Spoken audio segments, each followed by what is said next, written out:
Hello सभी प्यारे साथियों को अनुसर का प्यार भरा नमस्कार। और जैसा कि आपकी डिमांड थी कि सर हमें कुछ हट करके सिखाइए, तो मैंने उसी सीरीज में आपके सामने ये डिजिटल बोर्ड रखा हुआ है, जहां पर 1500 क्वेश्चंस की जो 500 क्वेश्चंस है उनका पूरा प्रॉपर वे में हम लोग डिस्कशन करेंगे एरोमा केमिस्ट्री क्लासेस पे। एरोमा केमिस्ट्री क्लासेस पे आपका बहुत बहुत स्वागत है। और मैं अनुज शर्मा आपको ये जरूर यकीन दिलाता हूं कि हम लोग इस प्लेटफॉर्म के थ्रू भी आपको 100% देने की कोशिश करेंगे, यानी 100% आपको दूंगा। बिहार पीजीटी का एग्जामिनेशन हो, चाहे यूपी पीजीटी का एग्जामिनेशन हो, चाहे ये बिहार पीजीटी का एग्जामिनेशन हो, कोई भी एग्जामिनेशन हो, सभी पीजीटी के एग्जामिनेशन में हम आपको अपना 100% देने की कोशिश करेंगे। तो इसी सीरीज में कुछ क्वेश्चंस की बात चल रही थी, उन्हीं क्वेश्चंस पर मैं बात कर लेता हूं। अब आपके सामने अनुज सर फ्रंट पर आकर के लेक्चर देंगे, और ये लेक्चर आपको इस चैनल के माध्यम से, इस बेस्ट जो है प्लेटफॉर्म के माध्यम से मैं प्रोवाइड करने की कोशिश करूंगा। जहां तक मुझे याद है 100 क्वेश्चंस तक हम लोग शायद अपनी वीडियोस दे चुके थे। 100 क्वेश्चंस के बाद अब हमारी ये सीरीज आगे आज कंटिन्यू है। तो प्लीज 100 क्वेश्चंस के बाद की सीरीज को आप कंटिन्यू करने की कोशिश कीजिएगा। तो मैं आपको आगे ले चलता हूं। ये 74 क्वेश्चन आ गए, मैं इसके आगे ले चलता हूं। 82 क्वेश्चन आ गए, मैं इसके आगे ले चलता हूं आपको। ये 93 क्वेश्चन ये भी हम लोग कर चुके थे, आंसर इसमें दिए हुए हैं। देखिए ये यहां पर आ गए 100 क्वेश्चंस पर। अब हम लोग 106 क्वेश्चन देख लेते हैं, ये भी मैं करवा चुका हूं। यहां तक हम लोग आ गए थे, यानी कि अब हमें जरूरत है कहां पर चलने की, यानी यहीं से 106 से चलने की कोशिश हम लोग करेंगे। तो 100 क्वेश्चंस हमारे पास में दे रखे हैं, तो ध्यान दीजिएगा। ये 100 क्वेश्चंस अब हमारे लिए इंपॉर्टेंट हो जाएंगे, और हम इन एक एक क्वेश्चंस पर पूरा डिस्कशन आपसे करेंगे, एक एक टॉपिक के साथ में करेंगे, ये बात भी ध्यान दीजिएगा। तो हम लोग बेस्ट क्वेश्चन के इस प्लेटफॉर्म पर हैं, और जहां तक उम्मीद मैं ये करता हूं कि मैं आपको बेटर क्वेश्चन देने की कोशिश करूंगा। यानी कि अब मैं बात करने जा रहा हूं कि कौन से क्वेश्चंस हमें यहाँ पर करने चाहिए, तो वो मैं बात करूंगा आपसे। तो ध्यान दीजिएगा, इंपॉर्टेंट है, और इंपॉर्टेंट टॉपिक्स ही बढ़िया करके डिस्कशन हो जाए तो मुझे लगता है कि ज्यादा बेटर रहेगा। क्वेश्चन नंबर 106 से हम लोग कवरेज, शायद मुझे लग रहा है कि स्क्रीन जरूर क्लियर होगी और आपको दिखाई भी दे रहा होगा। मैं क्वेश्चन नंबर 1 से शुरुआत कर लेता हूं, 106 से। ये 106 जो क्वेश्चन है ये आपको दिखाई दे रहा होगा। In which order the various part of the mass spectrometer found. Mass spectrometer में कौन से वेरियस पार्ट्स जो होते हैं वो सीरीज में होते हैं। मैंने शायद ये क्वेश्चन कराया भी हुआ है, और इस क्वेश्चन की खास बात भी आपको बता देता हूं कि ये क्वेश्चन आपको ऐसे भी करना है। वैसे मैं आपको उम्मीद बताता हूं कि सबसे पहले हम लोग सैंपल रखते हैं, फिर हम लोग उसका आयनाइजेशन चैम्बर में जाते हैं, उसके बाद मैग्नेटिक और फिर कलेक्टर और रिकॉर्डर होता है। तो मेरे हिसाब से फिर ये वाला ऑप्शन आपका एक्यूरेट होना चाहिए, यानी इस ऑप्शन पर हमें फोकस करना पड़ेगा। इस बात का आप ध्यान दीजिएगा। यही क्वेश्चन भी इंपॉर्टेंट भी है, यानी कि मैं यहाँ पर अब इंपॉर्टेंट भी लिखे दे रहा हूँ, ये इंपॉर्टेंट क्वेश्चन भी है, ध्यान दीजिएगा। इसी के बाद which of the following is required in order to obtain the mass spectrum.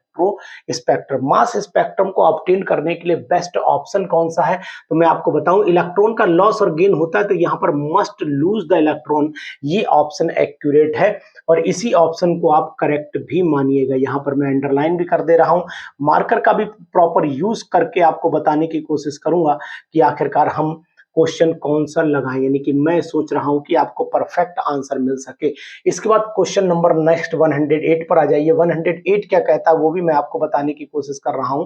What is the plotted on the x and y axis in the mass spectrum, यानी कि मास स्पेक्ट्रम में बेस्ट प्लॉट कौन सा होना चाहिए। तो best plot के लिए मैं आपसे बताने की कोशिश करूंगा कि बेस्ट प्लॉट कौन सा है। तो बेस्ट प्लॉट में आपको वाई एक्सिस जो है वो अबंडेंस ऑफ आयंस के ऊपर डिपेंडेंट करती है, और एक्स एक्सिस हमेशा मास चार्ज पर करता है। तो मैं उम्मीद करूंगा कि डी ऑप्शन आप यहां पर एक्यूरेट करेंगे। शायद आपको उम्मीद है कि यहां पर दिखाई दे रहा होगा, जहां तक मेरा अनुमान है। मैं आपसे ये कहने की कोशिश करूंगा, थोड़ा सा और इसे जूम कर देता हूं, थोड़ा सा और जूम कर देता हूं, तो और आपको क्लियर हो जाएगी पिक्चर। देखिएगा यहां पर चले आइए। क्वेश्चन नंबर कौन सा था हमारा, क्वेश्चन नंबर था 9। क्वेश्चन नंबर 9 पर चले, what is molecular ion. Molecular ion पर रहिए। तो मॉलिक्यूलर आयन का मतलब हुआ कि वो कंपाउंड जो इलेक्ट्रॉन गेन कर सके, मॉलिक्यूलर आयन है, इस बात का आपको ध्यान देना पड़ेगा। तो यहां पर नोट करना पड़ेगा, a compound that has lost an electron, जो इलेक्ट्रॉन का लॉस करता है वही molecular ion. What is the base peak, ये बेस पीक क्या होती है, इनके आंसर पे मत जाइए जो दे रखे, लेकिन मैं आपको बताने की कोशिश कर रहा हूं कि यहां पर आपको क्या करना, the peak with the greatest intensity. क्या ये ऑप्शन सही है? तो मुझे तो लग रहा है कि बेस पीक वही होती है जहां पर इलेक्ट्रॉन की डेंसिटी ज्यादा होती है, यानी इलेक्ट्रॉन डेंसिटी मैक्सिमम आनी चाहिए। इलेक्ट्रॉन डेंसिटी जो है वो मैक्सिमम आनी चाहिए, इस बात का आपको ध्यान देना पड़ेगा। दूसरी चीज आपको बताने की कोशिश करूंगा, क्वेश्चन नंबर नेक्स्ट पे चले आइए। क्वेश्चन नंबर नेक्स्ट क्या कह रहा है वो भी मैं आपको बताने की कोशिश करता हूं। देखिए, what is the mass of the molecular ion generated from the ethane. अगर हम लोग ईथेन को देख लेते, देखो ईथेन को अगर मैंने देखा तो इससे मॉलिक्यूलर मास कितना जनरेट होता है। तो ईथेन का अगर सिंपल मैं फार्मूला देखता हूं तो C2H6 होता है, और C2H6 के फार्मूले में आप नोट कर पा रहे होंगे कि 12 दूनी 24, यानी 12 इंटू 2 ये हो गया, प्लस 6 हो गया, यानी टोटल 30 आ जाना चाहिए। तो मास यानी कि ए ऑप्शन हमारा यहाँ पर सही चला जाएगा। The spectrum of the pentane shows a peak of the maximum, जो m√z है वो आपको कितना दिखाई दे, 29 दिखाई दे रहा है। Which species cause this peak, इस पीक को हम लोग कहते क्या है, तो आपको पता होना चाहिए। इस पीक को हम लोग इथाइल पीक, जैसा कि मैं जानता हूं, तो यहां पर इथाइल कैटायन के नाम से आंसर भी दे रखा है। The IUPAC recommendations of the naming of the branch of the alkene species specific that, तो कहां पर डिपेंडेंट करती है, तो मुझे लगता है कि longest continuous chain of the parent पर भी डिपेंड करती है, एल्काइल ब्रांचेस पर भी डिपेंड करती है, नंबर ऑफ द यूज्ड इस पर भी डिपेंड करती है, और ऑल ऑफ द अबव भी करता है। तो यहां पर आपके ऑप्शन नंबर डी हो जाना चाहिए, ये भी बिल्कुल एग्जैक्ट है। नेक्स्ट हम लोग आगे बढ़ लेते हैं इसी सीरीज में। द एब्रिविएशन जो आर है वो हमेशा एल्काइल हैलाइड के लिए जनरली यूज होता है, तो मैं आपको सलाह दूंगा कि यहाँ पर अंडरलाइन आप एल्काइल हैलाइड ही करिए, एल्काइल हैलाइड पर ही ज्यादा फोकस आपको करना चाहिए।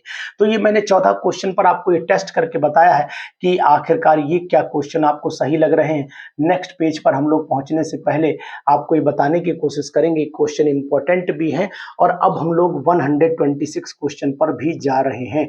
तो 126 क्वेश्चन आपकी सीरीज में आपको दिखाई देने की कोशिश करेंगे, और ये 110 क्वेश्चन जो हैं वो 126 क्वेश्चन यानी कि इनकी भी परफेक्ट आपको सीरीज लाइन से दिखा रहा हूं। क्या आपको ये सब चीजें ठीक लग रही हैं? बताइएगा। क्या आपको इस दीपावली पर जो मैं तोहफा देने जा रहा हूं, ये तोहफा सिर्फ आपका है और आपके लिए है, और इसके थ्रू हम आप तक वो स्टडी पहुंचाने की कोशिश कर रहे हैं जो वाकई में बहुत इंपॉर्टेंट है। क्वेश्चन नंबर 15 115 पर आ जाइए। क्वेश्चन कह रहा है कि how many hydrogen atoms will alkane molecule with 22 carbon. 22 carbon का मतलब हो गया कि अगर हम लोग 22 यानी एल्केन की बात करता है, तो यहाँ पर alkane with an alkane molecule with 22 carbon, यानी कि यहाँ पर 22 ले लिया, तो 22 दूनी यानी कि 2n इंटू प्लस 2 हो जाता है, तो 22 दूनी 44, 2 46 हो गया, यानी कि डी ऑप्शन यहाँ पर एक्यूरेट हो जाता है। The correct name for the unbranched chain 10 carbon की एल्केन की चेन होना चाहिए। 10 कार्बन की चेन के लिए जो अनब्रांच हो, ब्रांच नहीं होनी चाहिए, तो सिंपल सी बात है 10 कार्बन की चेन को हम लोग डेकेन बोलते हैं, यानी कि सिंपल हम लोग कार्बन कार्बन कार्बन कार्बन इस तरीके से चलते रहेंगे। What is the IUPAC name of isopentane. अगर आइसोपेंटेन के स्ट्रक्चर को ड्रॉ करने की कोशिश करें तो आपको पता होना चाहिए, यहाँ पर CH3 आ जाएगा, यहाँ पर भी CH3 आ जाएगा, यहाँ CH2 आ जाएगा, और यहाँ पर भी आपका CH3। तो 1 2 3 4 5 आइसोपेंटेन हो गया। तो नाम इसका 2 मिथाइल ब्यूटेन हो जाता है, एक्यूरेट नाम इसका 2 मिथाइल ब्यूटेन हो जाता है। इसके बाद हम लोग ऑप्शन में आगे बढ़ लेते हैं। क्वेश्चन कह रहा है कि what is the IUPAC name of the neopentane. तो नियोपेंटेन का नाम 2,2 डाइमिथाइल होना चाहिए, तो आप यहाँ पर टिक कर लीजिए। Alkanes are the water soluble, alkane water soluble भी होते हैं, तो क्यों होते हैं, क्योंकि alkanes relatively unreactive compound with many other types of the organic compound.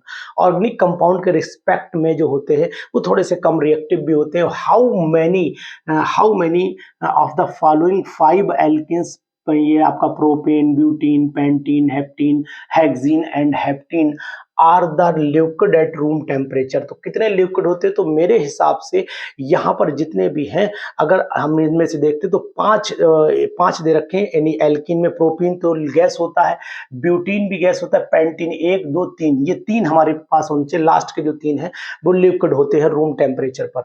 Next चल लेते हैं, बहुत ही इंपॉर्टेंट क्वेश्चन है। नेक्स्ट बहुत ही इंपॉर्टेंट क्वेश्चन है, चलिए बढ़ते हैं आगे, बढ़ लेते हैं आगे इस तरीके से।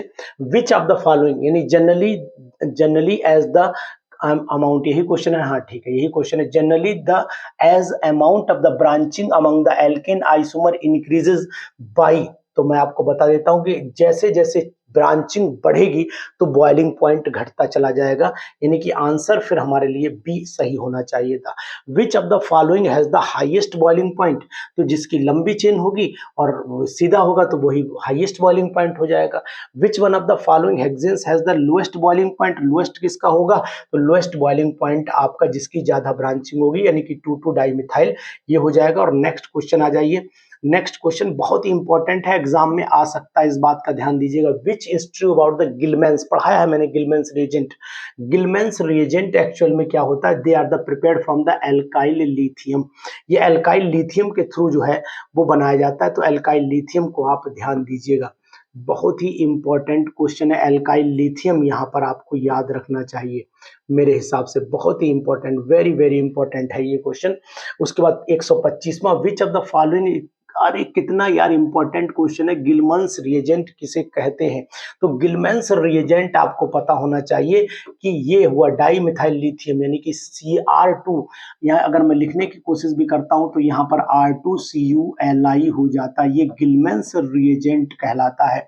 जैसे कि अगर ग्रेनाइड रिएजेंट की बात करते तो वो भी आपका हो जाता है RMgX, तो यहाँ पर मैं R लगा देता हूं और ये RMg। तो 125 क्वेश्चन की पूरी धार मैंने आपको दिखाई। तो ये दीपावली की हार्दिक शुभकामनाओं के साथ आपका दिन शुभ हो, एग्जामिनेशन की प्रिपरेशन बेस्ट हो। और ये वेरी वेरी इंपॉर्टेंट क्वेश्चन, इस पर लिख लीजिए, 100% आना तय है। ये अनुज सर बोल रहे हैं और आपके सामने फ्रंट पर आकर आज बोल रहे हैं। और क्वेश्चन अनुज सर के पढ़ाने का जो तरीका है वो भी आपको शायद अच्छा लगता है, इसलिए जरूर होगा क्योंकि मैं हर बात को, हर पॉइंट को डिस्कशन करने की कोशिश पूरी करता हूं। तो कैसा लगा मेरा पैनल, कैसी लगी मेरी वीडियो, और क्या आप इस पैनल के थ्रू पढ़ना चाहते हैं? अगर आप पढ़ना चाहते हैं तो कमेंट जरूर करिएगा।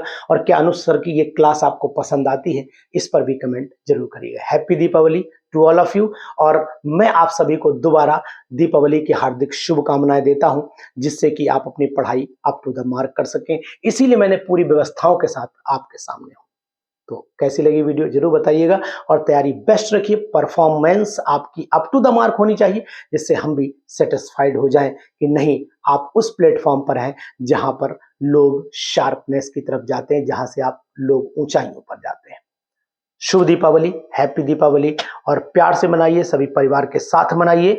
और दूसरी बात है, बहुत केयरफुली भी मनाइए। Thank you.